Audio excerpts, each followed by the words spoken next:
Boleh. Ya, selamat malam Bu Koni. Selamat malam Bu Monik, senang sekali ketemu. Ya, terima kasih Bu Koni untuk dukungannya untuk Israel ya. Saya sebagai orang yang mendukung Israel sangat senang ada suara seperti dari Bu Koni. Nah, pertanyaan saya Bu Koni, ini saya agak lucu ya karena Indonesia itu kan negara mayoritas Muslim dan Muslimnya ini Muslim Sunni. Saya nggak mau main ke kubu, narikin ke kubu Sunni Syiah ya sebetulnya. Tetapi bukankah Hamas adalah organisasi teror yang dibiayai oleh Iran? Gitu ya. Itu satu. Kenapa bisa kita di Indonesia begitu polosnya untuk juga ikut-ikutan pro Hamas, padahal kita tahu backup-annya itu adalah negara Syiah, negara Iran. Itu satu.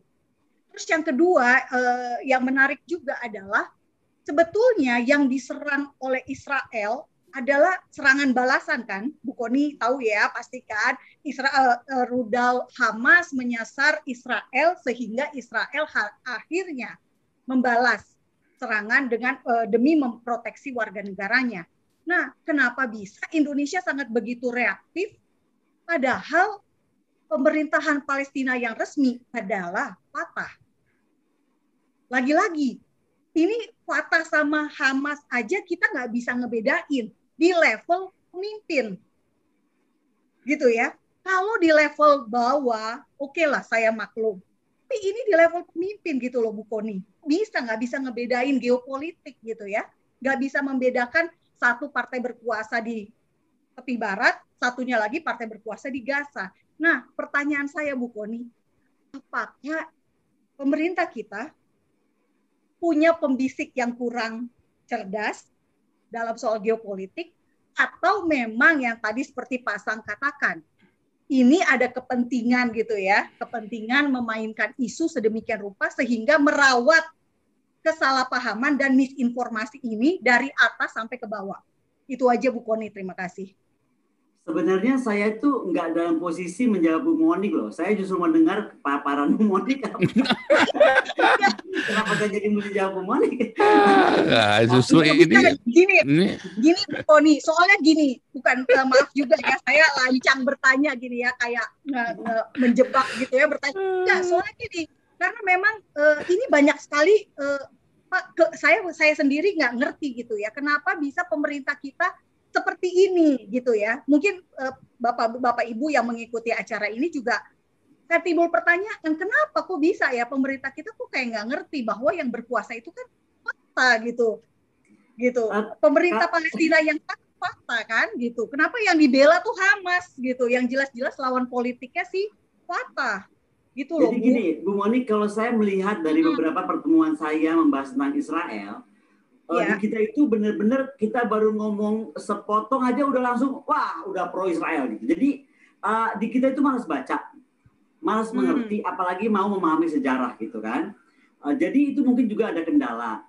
Yang kedua adalah seringkali ada anggapan Gus Dur aja, tadi juga di situ ditulis Gus Dur aja nggak jadi presiden lagi karena bela Israel. Itu kayaknya somehow di beberapa pemikiran orang tuh kayak melekat. Jadi itu Israel tuh seperti high hanging fruit, mendingan jangan disentuh lah. Kita mainnya yang low hanging fruit aja gitu. Nah, jadi kalau ditanya sama Ibu kenapa membela Hamas, menurut saya daripada kita perdebatkan itu kenapa membela Hamas, harusnya di kita ini ada semacam orang atau siapapun yang berani menerangkan begini fakta tentang Israel. Kebetulan karena saya pernah tinggal di sana, saya tahu betul orang Israel itu orang-orang yang manis-manis loh, orang baik-baik, asli. Tetapi karena dia tuh memang negaranya kecil ya kan, dari lahirnya udah dikebukin terus kiri kanan, maka kemudian dia itu sensitif sekali gitu. Contoh ya, saya saat di sana tuh ada satu IDF troops hilang, perempuan. Itu tiba-tiba alarm bunyi seluruh Tel Aviv gitu. Ada apa nih? Diumumkan ada satu tentara IDF perempuan hilang. Dan Ibu percaya nggak? Sorenya itu ketemu itu tentara.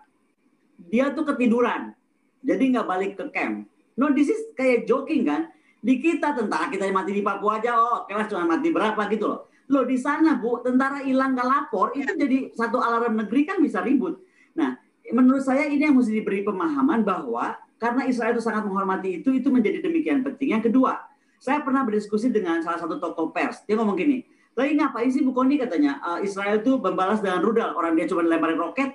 Lah, kalau kita pernah tinggal di sana, kita tahu roket dari sebelah itu anak kepala rumah kita gitu.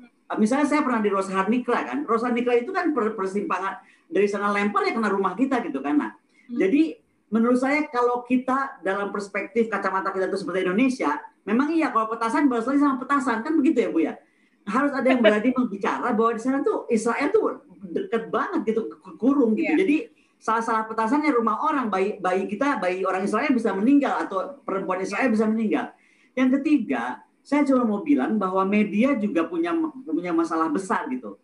Media luar termasuk. Kenapa sih kalau Palestina langsung diangkat isunya besar-besaran seolah-olah yang berdarah-darah Palestina aja gitu. Israel juga banyak korban kok. Tapi kalau saya melihat Israel itu nggak tipe cengeng, daripada dia berpropaganda dengan drama-drama seperti itu, dia lebih baik memperkuat pertahanannya. Coba kemarin lihat sistem airdrome-nya dia, ini keren banget. Kalau dari faktor kedaulatan, Indonesia harusnya melihat kalau Israel mampu menjaga seperti itu, gimana caranya? Indonesia pun harus mampu gitu. Jadi kalau saya lebih mengarahkannya ke sana, sehingga akhirnya ada pemahaman bahwa kedaulatan di mata kita yang negaranya luas seperti ini gitu kan, saya nggak bisa lihat ibu mungkin dari timur ke barat saya mesti terbang berapa jam, beda sama Israel yang udah langsung di depan hidung gitu. Jadi petasan sekilas itu bisa dibalas betul-betul dengan dengan sebuah tindakan nyata, karena sekali lagi kedaulatan buat Israel itu segala-galanya, mengingat lokasinya dan bagaimana sejarah panjangnya. Demikian Bu Monik. Terima kasih Bu Kony. Oke, luar biasa.